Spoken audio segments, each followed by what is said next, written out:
아니 저보고 지금 옷을 다 벗으라고요? 스페인에서 온 여조교 이사벨이 황당한 표정을 짓고 있는데요. 도대체 무슨 일이 있는 건지 한번 그 얘기를 들어보도록 하겠습니다. 안녕하세요. 저는 스페인 미술대학교에서 조교로 일하고 있는 이사벨이에요. 조형 예술을 가르치고 있는 교수님 밑에 있어요. 저는 아시아의 도자기 문화 중 한국의 고려청자에 관심이 많아서 해당 분야로 논문을 쓰고 있는 중이었어요. 처음부터 아시아 조형물에 관심이 많았던 건 아니지만 고려청자의 아름다운 색상과 빼어난 곡선에 완전히 빠져버렸죠. 그 당시의 기술로 이렇게 빼어난 예술작품을 만들다니 학자로서 그냥 지나칠 수 없는 주제였던 거죠. 한창 논문 쓰느라 바쁘게 지내던 어느 날 교수님께서 한국의 이천에서 열리는 이천 도자기 축제에 초청되셨는데 같이 갈 조교를 뽑을 예정이라고 하셨어요. 스페인에서는 한국 문화에 관심이 있는 조교들이 굉장히 많아요. 특히 미대에서는 한국 영화나 예술에 관심 있는 사람들이 많아서 다들 한 번쯤은 가보고 싶어 하는 나라였죠. 게다가 공짜로 갈 수 있는 기회이니 다들 눈에 불을 켜고 그 자리에 뽑히길 원했어요. 저는 꼭 제가 뽑혔으면 했거든요. 그래서 다른 조교들 몰래 따로 교수님을 뵙고 제가 가야 하는 이유를 1시간 넘게 설명드렸습니다. 교수님께서는 제 열정을 높게 쳐주셔서 저를 뽑아주셨어요. 저는 정말 뛸 듯이 기뻤답니다. 꿈에 그리던 한국에 가게 되다니 가문의 영광이라는 생각이 들었어요. 그러나 딱 하루 정도만 즐거워하고 다음 날부터는 비장하게 한국에 갈 준비를 하기 시작했습니다. 초청돼서 가는 역할인 만큼 교수님을 보조하여 돕는 일은 기본인데다가 제가 연구하고 있는 논문의 보조자료도 꼭 현장에서 직접 보고 오고 싶었거든요. 이렇게 좋은 기회가 주어졌는데 한국에서의 시간을 조금도 허투루 쓸 수 없다고 생각하고 자료 조사를 열심히 했어요.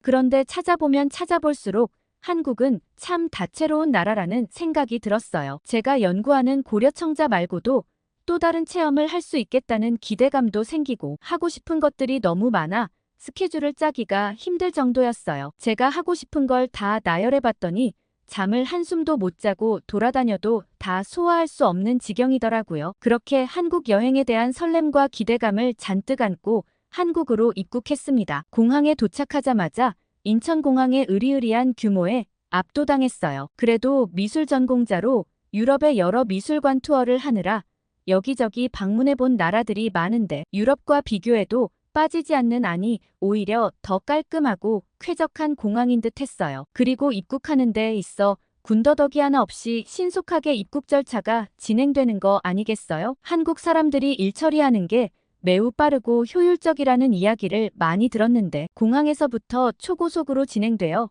앞으로의 여행이 기대되었어요. 그리고 저희를 맞이해 주시러 도자기 축제 주최 측에서 몇몇 분이 특별히 마중 나와주셨는데요. 스페인어와 영어를 매우 유창하게 잘하셔서 소통하는데 불편함이 하나도 없었습니다. 밝은 미소로 저희를 맞아주시고 꽃다발까지 준비해 주셔서 한국에 대한 인상이 정말 좋았어요. 주최 측의 교수님께서 경복궁을 꼭 한번 보고 싶다고 요청해 두셔서 이천으로 내려가기 전 서울에 먼저 머무르기로 했습니다. 그래서 저희는 주최 측에서 마련해 주신 차를 타고 종로라는 곳에서 숙소를 이용하기로 했어요. 그런데 차를 타고 가는 길에 저는 깜짝 놀랄 수밖에 없었습니다. 길거리에 담배 피는 사람들이 아무도 없다는 것이 너무 충격적이었어요. 스페인은 사실 유럽에서도 길거리에서 담배 피는 사람이 많은 것으로 유명한 나라예요. 금연법으로 흡연을 금지하는 법안까지 마련해서 규제를 하려고 노력하지만 사실 잘 안 지켜지고 있어요. 담배는 기호식품이라는 인식이 강해서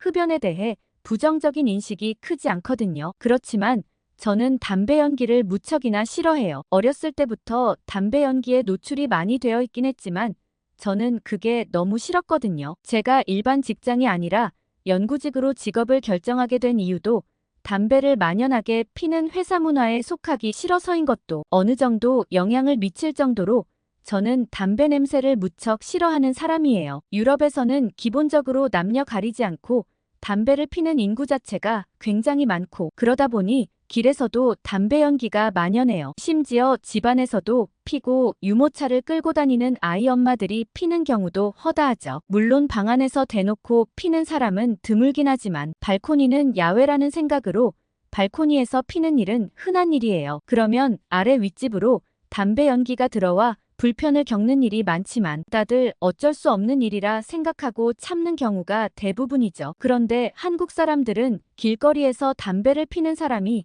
아무도 없는 거 아니겠어요? 담배를 피는 사람들은 정해진 장소에서 피거나 구석진 곳에서만 피는 것 같은 느낌이었죠. 제가 동행한 스텝에게 물어보니 이게 한국에서는 매우 자연스러운 일이라고 해요. 담배를 길에서 피는 것 자체가 매우 매너 없는 행동이고 비흡연자들이 더 많은 추세라 담배 필 사람들이 오히려 설 자리가 없다고 얘기하더라고요. 그리고 실내에서 담배를 피우는 건 말도 안 되는 일이라고요. 담배 연기를 매우 싫어하는 제 입장에서는 담배를 정해진 장소에서만 피고 피우지 않는 사람들을 배려해주는 한국 흡연자들이 정말 신사적이라고 생각했어요. 우리 스페인에서도 흡연구역이 정해지면 정말 얼마나 좋을까요? 저도 스페인 노천 카페에서 담배 연기 없이 신선한 공기를 마셔보고 싶다는 생각이 간절해지더라고요.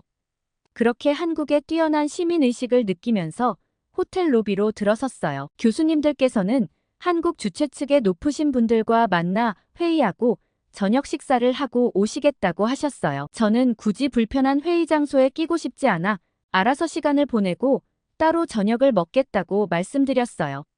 첫날 일정은 피곤할까봐 정해두지 않았는데 무엇을 하면 좋을까 고민하던 차에 저와 나이가 비슷한 한국 스텝 수지는 목욕탕이라는 곳에 간다고 하더라고요. 목욕탕이 뭐냐고 물으니 사우나와 비슷한 거라고 생각하면 된다고 하길래 저도 좋다고 같이 가겠다고 했죠. 혹시나 하고 수영복을 챙겨오길 너무 잘한 거 있죠? 혹시나 호텔 수영장이 있으면 수영해야겠다 하고 챙겨왔는데 사우나가 이렇게 가까이에 있다니 여행 첫날 피로를 풀기에 제격이라고 생각했습니다. 스페인에서는 사우나를 가려면 한참 멀리 가야 하는 경우가 대부분이에요. 그리고 주로 관광객들을 위한 관광 상품이라 현지인들은 거의 이용하지 않죠. 그래서 사우나 문화가 거의 없다고 보시면 될 것 같아요. 그런데 한국은 이런 목욕탕이 동네 곳곳에 있다고 하더라고요. 대중 사우나가 이렇게 흔히 있다니 한국 사람들은 사우나를 많이 할 수 있어서 피부가 좋은 걸까요? 스페인 물엔 아시다시피 석회가 함유되어 있어요. 석회수는 강한 알칼리 성분이 있기 때문에 피부 노화를 촉진하는 편이죠. 그리고 석회수로 샤워하고 나면 피부가 건조할 수밖에 없어서 바디로션이나 보습제를 바르는 게 필수에다가 머리가 뻣뻣해지기 십상이라 컨디셔너는 필수템이에요. 그런데 한국인들은 수돗물을 사용하니 한국 사람들이 동안에다 피부가 반질반질한 이유가 수돗물 때문이 아닐까 하는 생각이 들었어요. 그런데다가 사우나까지 자주 이용할 수 있으니 한국 사람들은 축복받은 것 같다는 생각이 들더군요. 저도 수돗물을 이용해 사우나를 할 수 있다니 즐거운 마음으로 수진과 사우나에 들어가게 되었죠. 한국에서 사우나 갈 생각은 하지도 못했었는데 한국의 수돗물로 사우나를 한다는 생각에 들떠 있었습니다. 입구에서 결제를 하니 수건을 주더라고요. 수지는 수건도 요금에 포함되어 있는 거라고 했는데 사우나 비용에 수건까지 공짜로 챙겨주는데 7유로 정도니까 10,000원이라고 하는 거예요. 너무 저렴한 거 아닌가요? 관광지에다 사우나가 흔치 않긴 하지만 스페인에서는 39유로로 55,000원이거든요. 거의 5배가 넘는 금액인 거 있죠? 한국 사람들은 이렇게 저렴한 가격에 사우나를 언제든 즐길 수 있다니 너무 부러웠습니다. 그런데 들어가자마자 저는 경악을 금치 못했습니다. 사람들이 다들 훌러덩 옷을 벗는 게 아니겠어요? 저는 눈이 휘둥그레져서 지금 옷을 다 벗고 들어가라고요? 라고 물어봤죠. 수지는 당연하다는 듯 나체 상태로 탕으로 들어가더라고요. 스페인에서는 수건이나 가운으로 몸을 가리고 공용탕에 들어갈 땐 수영복을 입고 들어가기도 하거든요. 일단은 너무 놀랐지만 한국에 왔으니 한국 문화에 따라야 한다고 속으로 생각하며 최대한 마인드 컨트롤을 했어요. 그리고 탕에 들어가기 위해 저도 옷을 다 벗고 가져온 슬리퍼를 신었어요. 그러자 수진이 박장대소를 하는 거예요. 아니 여기서 슬리퍼를 왜 신어요? 하고요. 저는 제가 도리어 왜 슬리퍼를 신지 않냐고 묻고 싶었는데 아무도 슬리퍼를 신고 있지 않더라고요. 이건 정말 문화 충격이었어요. 스페인에서는 수영장이나 온천같이 맨발로 다닐 수 있는 공간에서는 꼭 슬리퍼를 신고 다니거든요. 발에 무좀이나 습진 혹은 물집 같은 것이 옮을 수도 있다고 생각하니까요. 그런데 한국인들은 그런 것에 대한 걱정이나 염려가 없어 보였어요. 수지는 절대 걱정 말라며 이때까지 목욕탕 인생 23년 차에 한 번도 그랬던 적이 없다고 자기만 믿으라는 거예요. 한국인들은 사우나를 자주 이용하니 잘 씻고 위생 개념이 철저해서 괜찮은가?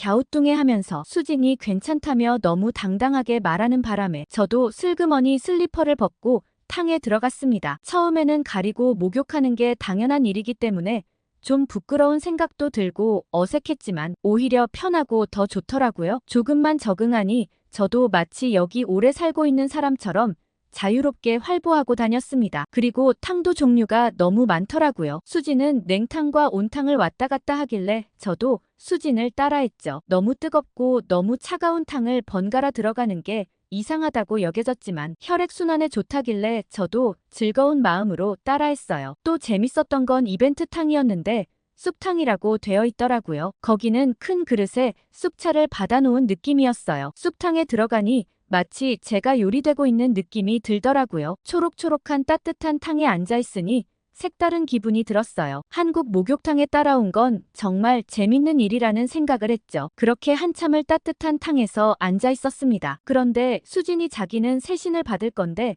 혹시 같이 할 생각이 있냐고 물어보더라고요. 세신은 처음 들어보는 말인데 때를 미는 건데 아주 시원하다고 했어요. 마사지 같은 거라고 하더라고요. 그래서 마사지라면 저도 좋다고 오케이를 외치고 기다렸죠. 아마 목욕 끝나고 따로 마사지 샵을 가는 모양이라고 생각했어요. 사우나를 하고 난 다음 마사지를 받는 건 종종 있는 일이니까요.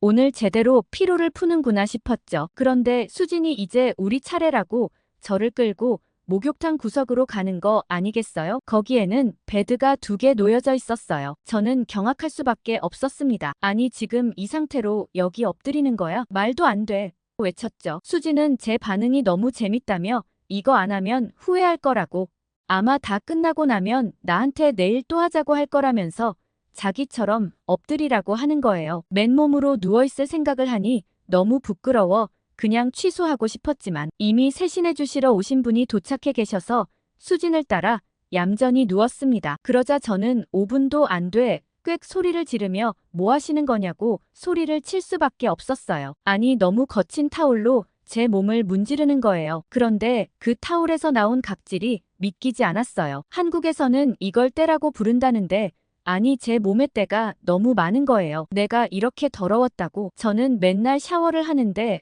제 눈을 의심할 수밖에 없었어요. 그리고 세신하시는 분께 너무 부끄럽고 미안한 생각이 들더라고요. 아프기도 하고 부끄러워서 그만 받고 싶었는데 제 몸에서 이렇게 말도 안 되는 게 나온다는 게 믿기지 않았고 이걸 벗겨내야 깨끗해지겠다 싶어서 아파도 꾹 참기로 했어요. 곧 제 몸은 벌겋게 되었고 세신하기로 한 걸 후회하며 지금이라도 그만해달라고 할까 고민하다 몸이 노곤해져서 깜빡 잠이 들었어요. 말도 안 되는 거 있죠? 내가 거기서 맨몸으로 누워 졸았다니 제 스스로가 너무 웃겼어요. 그리고 반대쪽을 하는데 발목 부분을 밀어주시는데 너무 시원한 거예요. 저도 모르게 거기 좀 더 밀어주실래요? 소리가 절로 나왔어요. 세신사께서 외국 처자가 이제야 때밀이 맛을 봤다시면서 웃으시더라고요. 마지막 마무리를 해주시고 나서 딱 일어서는데 몸이 너무 개운했어요. 다시 태어난 것만 같은 기분이 들더라고요. 세신해 주신 분께 연신 감사하다고 말씀드리고 수진에게도 이건 정말 최고라고 내일 꼭 또 받으러 오자고 신신당부를 했어요. 그리고 목욕을 끝내고 옷을 입고 가려는데 수진이 꼭 해야 할 게 있다고 필수라면서 바나나 우유라는 걸 주더라고요. 무슨 단지 같은 통에 담겨있는 노란 색깔 우유였어요. 엄청 달콤한 냄새가 나서 빨대로 쭉 빨아들였는데 제 몸이 스르르 녹는 기분이었어요. 미친 이란 말이 절로 나왔죠. 정말 너무 맛있는 거예요. 아니 스페인에는 왜 이런 우유가 없는 거죠? 한국 바나나 우유 회사는 왜 세계 시장 진출을 안 하고 있는지 화가 날 지경이었어요. 당장 스페인에 바나나 우유를 팔아야 한다며 저는 수진에게 열성적으로 설득했습니다.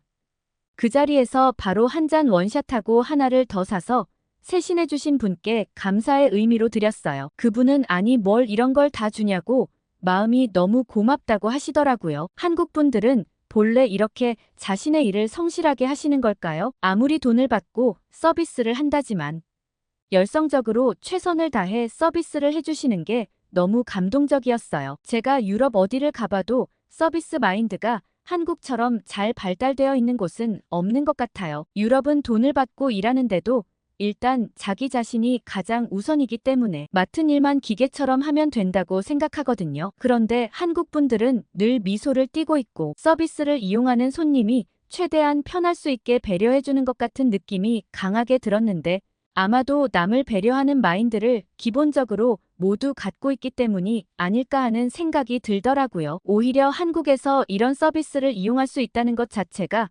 굉장히 고마운 일이었고 즐거운 경험이었습니다. 수진과 목욕탕을 나서면서 나를 여기에 데려와줘서 정말 고맙다고 얘기했어요. 그리고 제가 저녁을 살 테니 수진이 먹고 싶은 걸 말해달라고 했죠. 수진은 당연히 놀러온 손님이 고르는 게 맞다고 제가 좋아할 만한 음식을 소개해주겠다고 하더라고요. 수지는 저를 닭 한 마리 칼국수집으로 데려갔어요. 치킨 수프는 저에게도 친숙한 음식이라 일부러 최대한 유럽 음식과 비슷한 음식을 골라준 것 같더라고요. 그런데 저는 국물을 한 숟갈 뜨자마자 눈이 번쩍 뜨였습니다. 제가 이때까지 먹었던 치킨 수프는 약간 밍밍하고 기름기 가득한 맛이었는데 닭 한 마리 칼국수라는 음식은 마늘이 담백한 맛을 더해주고 치킨 수프보다 훨씬 깊은 맛이 나더라고요. 그런데 저는 닭을 보고 경악하고 말았어요. 정말 한 마리가 통째로 들어있어서 깜짝 놀랐습니다. 보통 스페인에서 먹던 치킨 수프는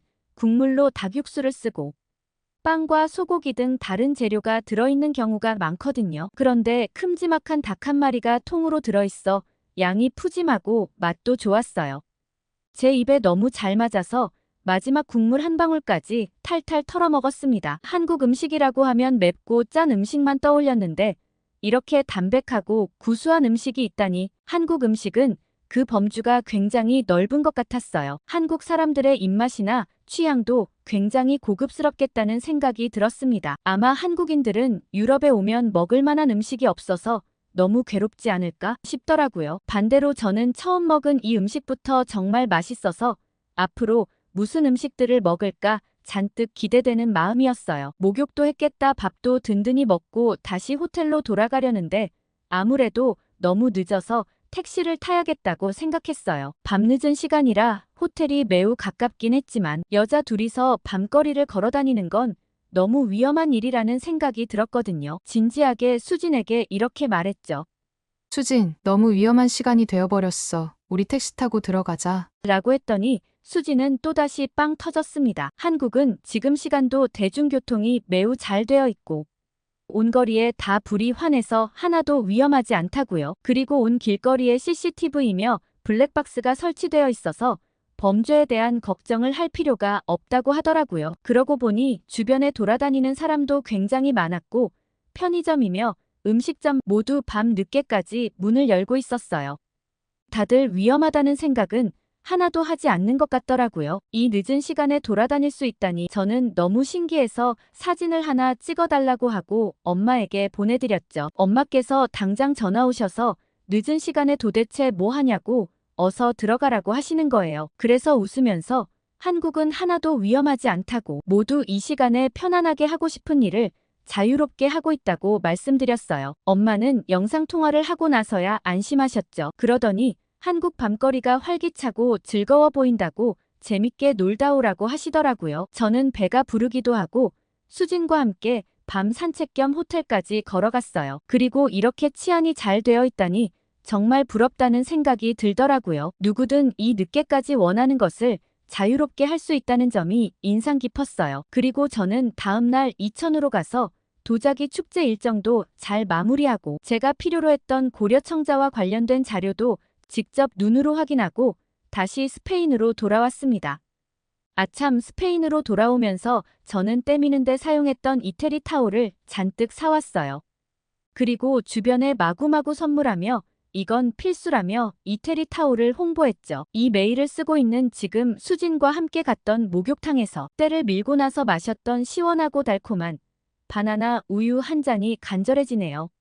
논문 마무리를 끝내고 자유의 몸이 되면 한국으로 날아가서 찜질방이라는 곳도 가보려고요. 다음에 찜질방에 다녀와서 재미있는 일이 있으면 또 사연을 보내보겠습니다. 오늘은 한국 목욕탕에 푹 빠져버린 스페인 조교 이사벨의 사연을 들어보았어요.